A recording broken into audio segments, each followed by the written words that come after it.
메멘토 모리. 죽음을 기억하라. 이항규. 필자가 어릴 때 살던 집은 30호 정도 모여 사는 두메산골 동네의 맨 위쪽에 있었다. 한 번은 아버지가 들에 가셨다가 지게에 무엇인가를 지고 들어오셨는데 목이 마르다며 우물에 가서 시원한 물 한 주전자만 떠오라고 하셨다. 그 당시에는 수도가 없었다. 나는 동네 공동 우물에 가서 왼손으로 우물턱을 꽉 잡고 오른손으로 물을 주전자에 떠 담으려고 했다. 하지만 팔이 짧아서 손에 물에 닿지 않았다. 주전자가 우물물에 닿도록 조금씩 우물 안으로 몸을 깊이 집어넣다가 그만 상망신이 우물턱을 넘어서는 바람에 풍덩 빠져버렸다. 나는 거기서 이렇게 죽는 줄 알았다.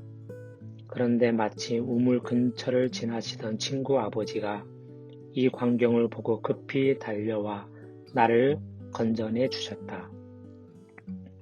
7살 때 일로 기억한다. 이것이 내 누리에 남아있는 하마터면 죽을 뻔한 첫 경험이었다. 어머니의 말씀에 따르면 내가 아주 어렸을 때 홍역을 심하게 앓았다고 한다. 아무리 봐도 살 것 같지 않아서 출생신고도 하지 않고 있다가 고비를 넘긴 뒤에야 1살 늦게 내 이름을 호적에 올리셨다. 옛날 경상도에서는 홍역을 치르는 것을 과거 본다고 하거나 과거한다는 표현을 썼다.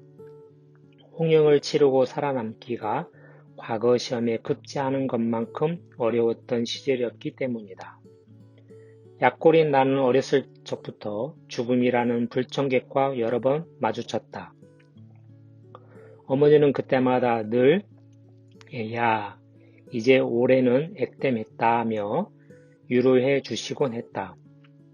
어쨌든 그런 일을 겪고 나면 액땜을 했다니까 정말 그런가? 하면서도 그렇다고 하시니까 그런대로 위로가 되었다. 고등학교 때 한 번은 새 방을 얻어서 이사를 들어간 첫날 연탄가스에 중독이 되었다. 완전히 의식을 잃은 나는 병원에 실려갔고 그 일은 내가 태어나서 처음으로 심각하게 죽음 앞에 서서 인생과 영혼에 대해 고민하기 시작한 계기가 되었다. 어릴 때는 죽을 뻔한 일을 만나도 아, 운이 좋았구나, 다행히 살았구나 하는 생각을 하며 지나갔다. 가끔 상여를 맨 동네 사람들이 장례 행례를 보면서 사람이 죽으면 어떻게 될까? 어머니를 잃은 사람은 얼마나 슬플까? 하는 생각을 한 번씩은 했다.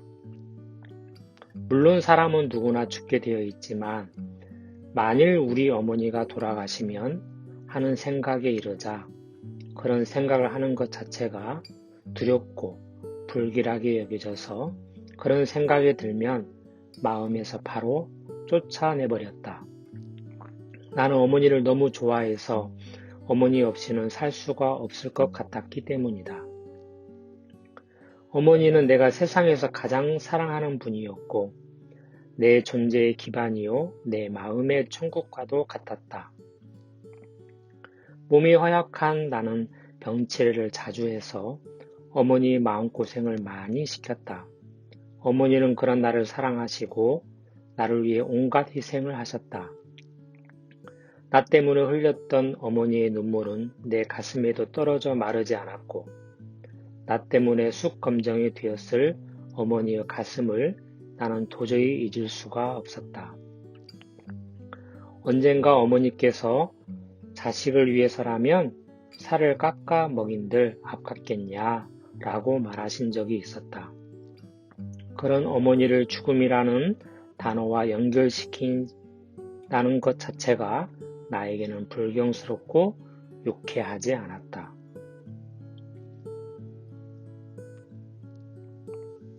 연탄가스를 마시고 죽음의 문턱까지 갔다가 깨어난 후 나는 죽음에 대해 자주 생각하게 되었다.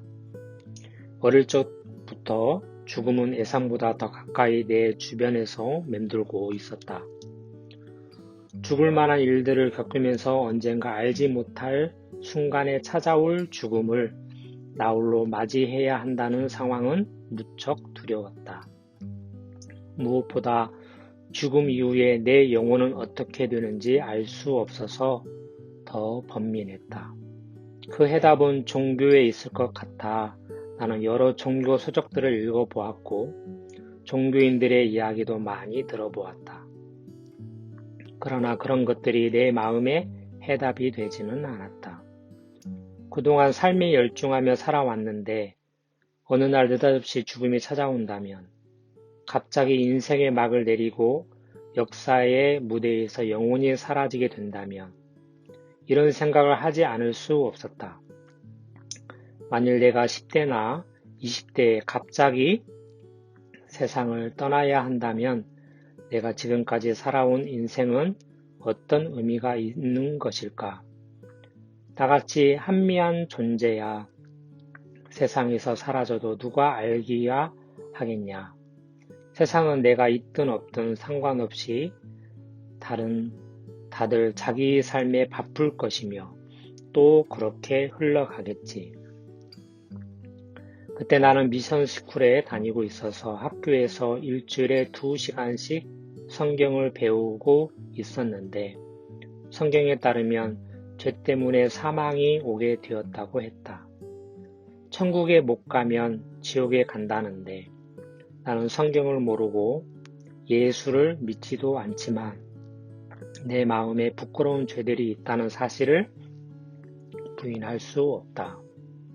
예수님은 분명히 나보다 훨씬 뛰어나고 위대한 분이신데 만일 그분의 말씀이 진리라면 나는 사후 세계를 안 믿었는데 어느 날 죽음이 찾아와서 죽고 보니 내가 믿지 않았던 지옥에 떨어진다면 이런 고민이 시작되었다. 나는 내 미래에 대해 확실히 알 수 있는 것이 아무것도 없었다. 하지만 언젠가 내가 죽어야 한다는 사실 한 가지는 분명했다. 기특하게도 사람은 자신이 죽는다는 사실을 미리 안다. 인생의 사고라는 생로병사 중에서 가장 큰 문제는 죽음이었다. 인생의 죽음 끝에 죽음이 놓여 있다면 결국 인생은 출생 후 이미 정해져 있는 죽음 안에서 잠시 살다 가는 것이 아닌가. 인생은 태어나는 순간 죽음을 향해 출발하는 것이며 세상이라는 거대한 감옥 안에 수감되어 사형 집행을 기다리는 사형수와 같다고 생각했다. 살아간다는 것은 죽음과 가까워지고 있는 것이고 죽음 앞으로 점점 다가가는 것이었다. 따라서 살아가는 것은 다른 방향에서 보면 곧 죽어가는 것이기도 했다. 아무도 죽음을 원하는 사람은 없지만 죽음을 피할 수 있는 사람 또한 아무도 없다. 죽는 것이 무섭지 않다고 큰 소리를 떵떵 치는 사람도 죽음과 절멸에 대한 두려움이 마음 깊은 곳에 앙금으로 남아있는 법이다. 사람들은 이것을 부정하고 한사코 죽음으로부터 멀리 달아나려고 애쓴다. 그러나 삶은 늘 죽음과 동거하고 있다. 대구의 어느 카톨릭 성직자들 묘지 입구에 호디에 미히 그라스 띠비라는 라틴어 문구가 새겨져 있다. 번역하면 오늘은 나, 내일은 당신이라는 뜻으로 오늘은 내가 죽어 여기에 누워 있지만 내일은 당신 차례라는 말이다. 죽은 자들이 산 자들에게 천년 만년 살 것처럼 생각지 말고 산 자들도 살아있을 때 죽음을 생각하고 죽음을 준비하라는 메시지다.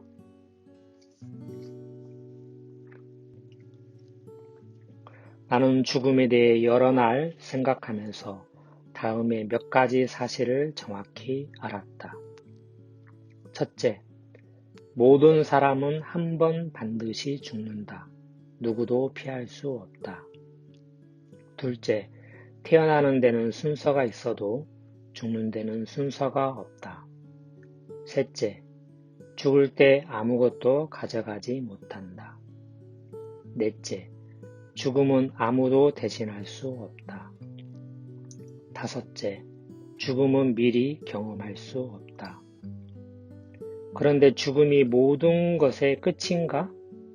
죽음 너머에 다른 세계는 없는가? 라는 문제에 대해 나로서는 알 수 없었다.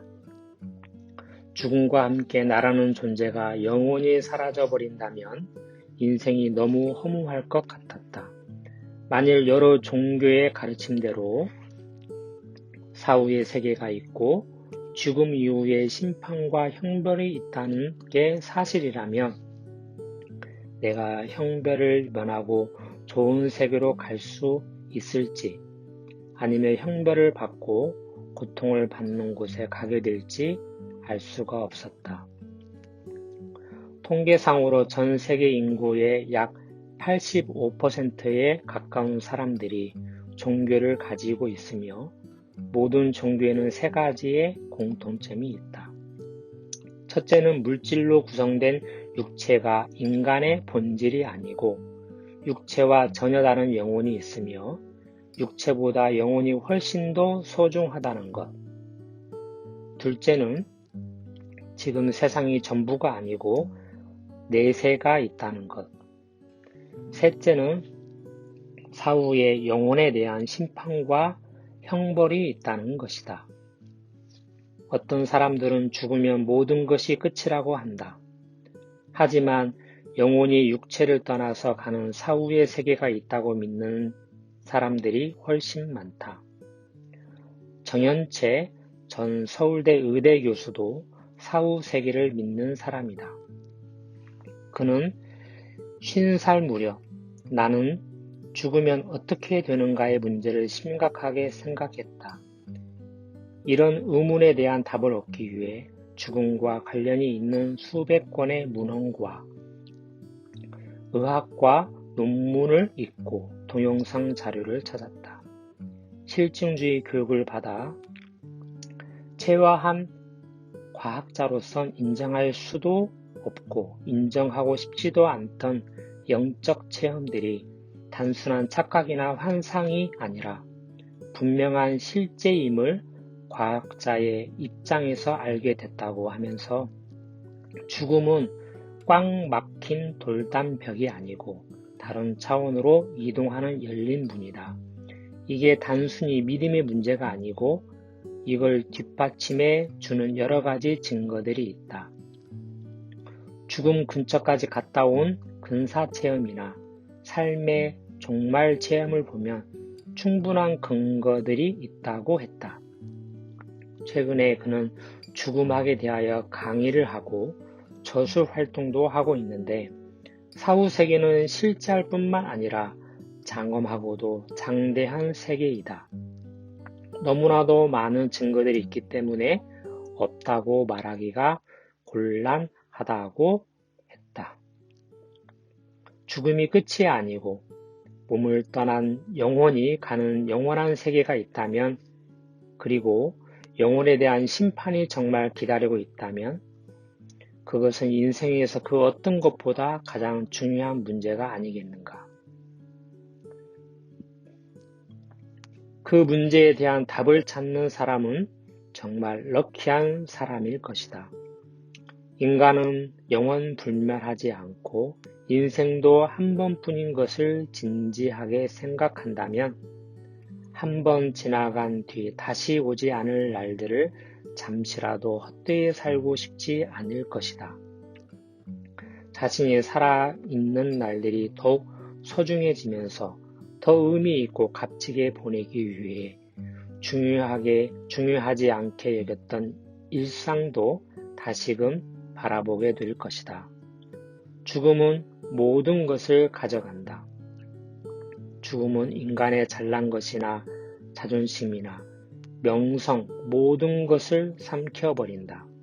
그래서 죽음은 때로 스스로 놓을 수 없는 것들을 놓게 하고 스스로 비울 수 없는 자신을 비우게도 해준다.